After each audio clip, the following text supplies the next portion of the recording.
अपना राज्य झारखंड आज 25 सालों का हो गया है। साल 2000 में अपने जन्म के साथ झारखंड राज्यवासियों के लिए बहुत सी उम्मीदें लेकर आया था। उम्मीद थी कि अब विकास की इबारत यहाँ के लोग खुद अपने हाथों से लिखेंगे, मगर इन उम्मीदों के साथ नन्हा सा झारखंड नक्सलवाद को भी अपने साथ ले आया था। जन्म लेते ही राज्य को नक्सलवाद का बोझ उठाना पड़ा था। एक तरफ नए राज्य की खुशियां थी, वहीं दूसरी ओर जंगलों की गहराइयों में बारूद की गंध और रास्तों पर बिछे विस्फोटों के खतरों ने इन खुशियों को हमेशा डर के साए में रखा। हालांकि आज 25 सालों बाद जब झारखंड अपने युवावस्था में है, तब यह उस डर के माहौल से बाहर निकल रहा है। नक्सलवाद की लाल परछाई उसके सिर से धीरे धीरे छट रही है। बीते वर्षों में झारखंड ने नक्सलवाद का जो चेहरा देखा, वह किसी भी राज्य को खोखला कर सकता था। शुरुआत में जहां कुछ जिले नक्सलवाद से बेहद प्रभावित थे, वहीं देखते ही देखते आधा राज्य माओवादी गतिविधियों की चपेट में आ गया। पुलिस चौकियां निशाना बनी, ग्रामीणों को जबरन खदेड़ा गया, सरकारी इमारतें उड़ाई गईं और आम जनता अपने ही घरों में असुरक्षित महसूस करने लगी। 2001 से 2017 के बीच नक्सलवाद ने झारखंड के शरीर पर कई गहरे घाव किए। कभी पुलिस जवानों की सामूहिक हत्या, कभी जनप्रतिनिधियों पर हमला, कभी गांवों का सामूहिक पलायन। लेकिन वक्त बदलने लगा। 2018 के बाद झारखंड ने नक्सलवाद के खिलाफ एक नई, तेज और बिल्कुल अलग सोच वाली रणनीति तैयार की। पुलिस ने मोर्चा सिर्फ खोला नहीं, बल्कि उसे निर्णायक बनाना शुरू किया। 2025 इस लड़ाई का सबसे अहम साल बनकर उभरा। सिर्फ इस एक साल में 34 नक्सली ढेर हुए और 370 से अधिक गिरफ्तार हुए।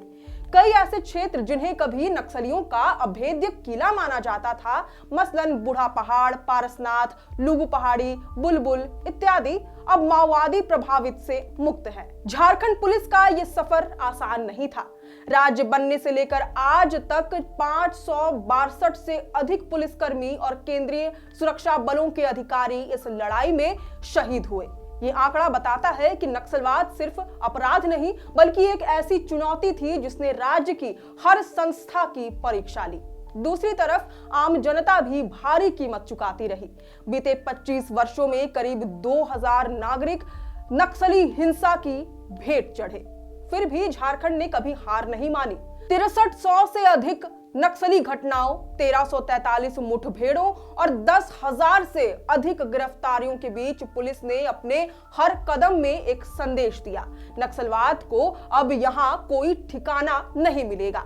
विभिन्न ऑपरेशनों के जरिए माओवादियों की कमर टूटती चली गई। बूढ़ा पहाड़ जैसे दुर्गम इलाकों पर कब्जा, जहां नक्सली सालों से सुरक्षित महसूस करते थे, इस लड़ाई का सबसे अहम मोड़ साबित हुआ। आज स्थिति यह है कि कभी दर्जनों बड़े नक्सलियों वाली झारखंड की सूची अब केवल 3 नामों पर सिमट गई है: मिसिर बेसरा, पतिराम माझी और आकाश मंडल।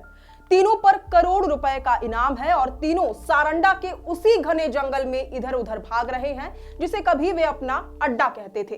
पुलिस लगातार दबाव बनाकर इन्हें बाहर आने पर मजबूर कर रही है। झारखंड की आत्मसमर्पण नीति ने भी इस संघर्ष को नई दिशा दी।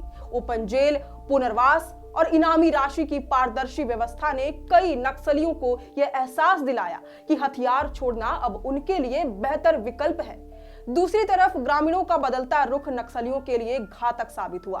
जिन गांवों में नक्सलियों को कभी रोटी, खुफिया जानकारी और पनाह मिलती थी, आज वही ग्रामीण इनसे दूरी बना चुके हैं। इसका बड़ा कारण रहा कि नक्सलियों की हिंसा का सबसे ज्यादा निशाना वही ग्रामीण रहे।